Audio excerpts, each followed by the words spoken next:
morning, students.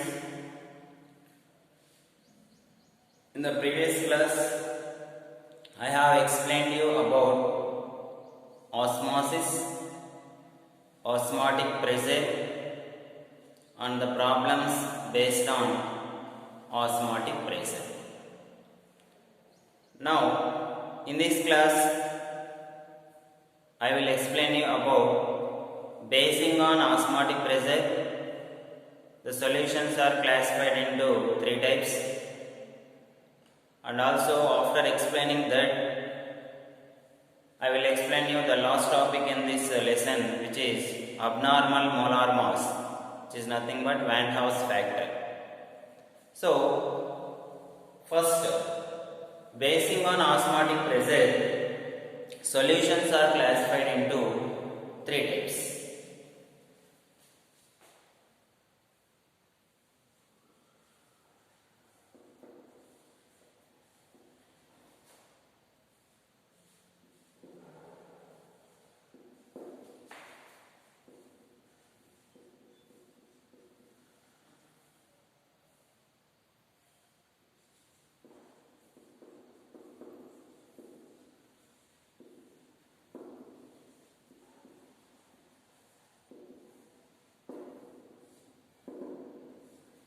So, basing on osmotic pressure,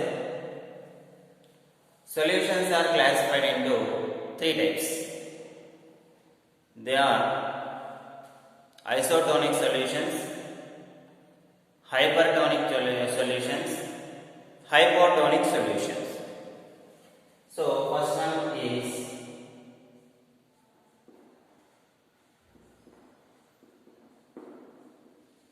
isotonic solutions. What are isotonic solutions? So, the solutions which have same osmotic pressure at all temperatures. Such type of solutions are called isotonic solutions. Same osmotic pressure at all temperatures. Such type of solutions are called isotonic solutions. Whereas coming to hypertonic solutions, the solutions which have more osmotic pressure for different substances, then such type of solutions are called as hypertonic solutions. So, the solutions that has high osmotic pressure than other solutions. So, same osmotic pressure means isotonic solutions. If the solution has high osmotic pressure than other solutions, if we take two solutions or two or more solutions, if the osmotic pressure of one solution is more than the osmotic pressure of other two solutions, then such type of solutions are called as hypertonic solutions. If we take three different solutions, if the osmotic pressure of all that solutions is same, then such type of solutions are called as isotonic solutions. And third one is hypotonic solutions. Hypotonic solutions. So, the solutions which have less osmotic pressure than other solutions. Less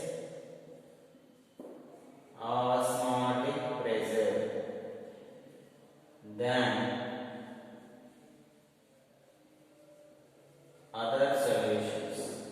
Such type of solutions are called as hypotonic solutions. So basing on osmotic pressure, these are three types: isotonic, hypertonic, hypotonic. Isotonic means same osmotic pressure. Hypertonic means more osmotic pressure. Hypotonic means less osmotic pressure.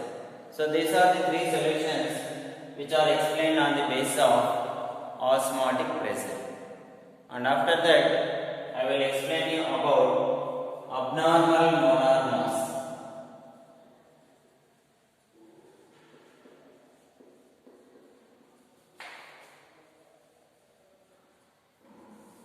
So when abnormal molar mass occurs, generally when this changes occurs in the molar mass, increases or decreases occurs in this molar mass means when a solute particles in the solution undergoes association or dissociation, then abnormal molar takes place.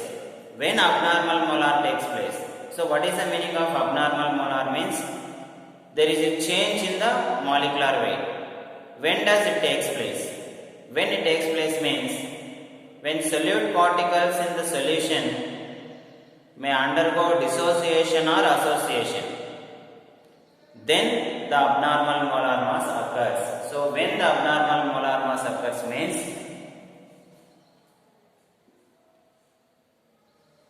the solute particles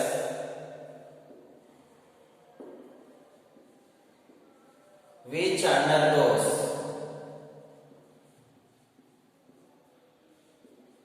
association or dissociation causes abnormal molar mass.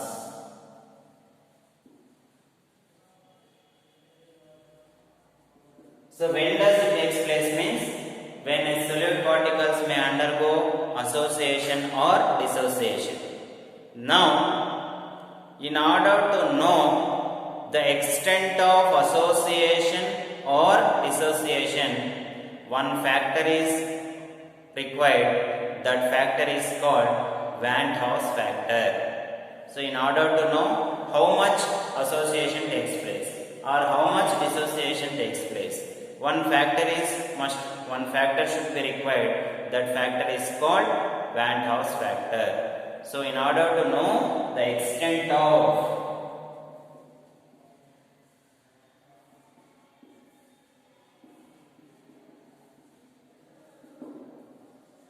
association or dissociation,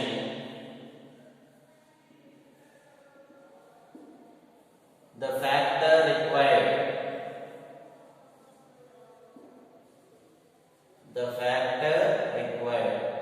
is called Van Hoff factor, which is indicated by the letter I. So the factor which is required to know the extent of association or dissociation is called as Van Hoff's factor. Here Van Hoff's factor can be defined as it is the ratio of observed colligative property to the calculated colligative property. So the colligative property which is observed and the colligative property which is calculated. If we divide both of them, then we will get the value of I. That is called Van Hoff's factor. So it is the ratio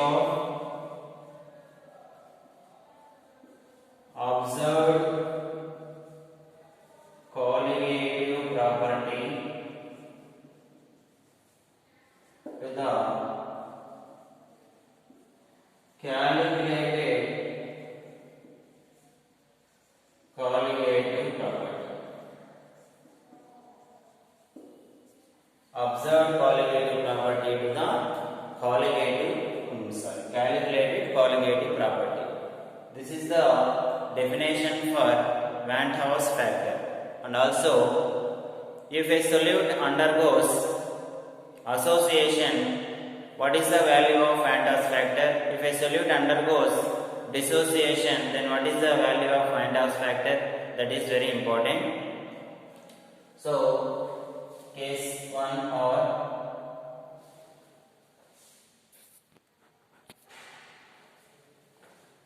if solute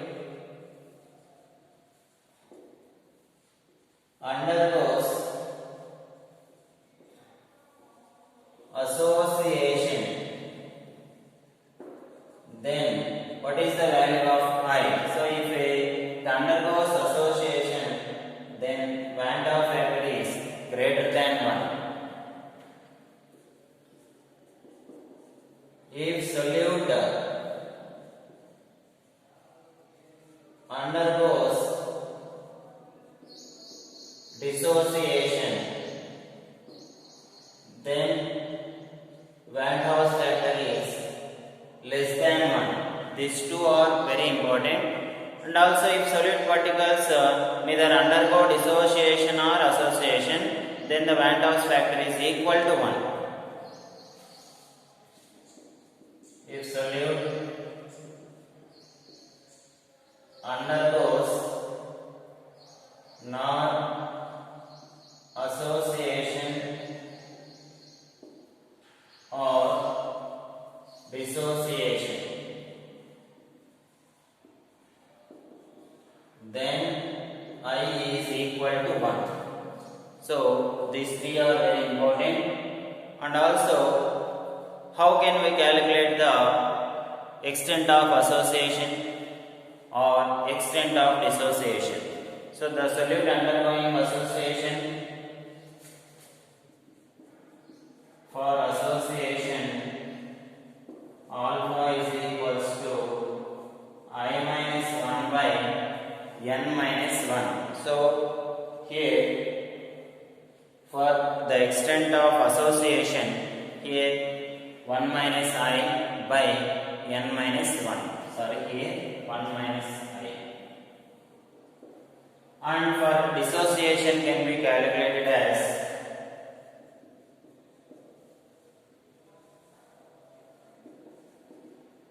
I minus 1 by n minus 1. So I minus 1 by n minus 1. So here this is very important.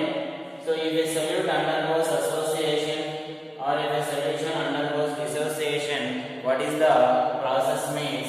Here, see here, I have written some mistake. Here I less than 1, here greater than 1. This is very somewhat difficult. See here, when if a solute undergoes association, then Van der Waals factor is less than 1. If it undergoes dissociation, Van der Waals factor is greater than 1.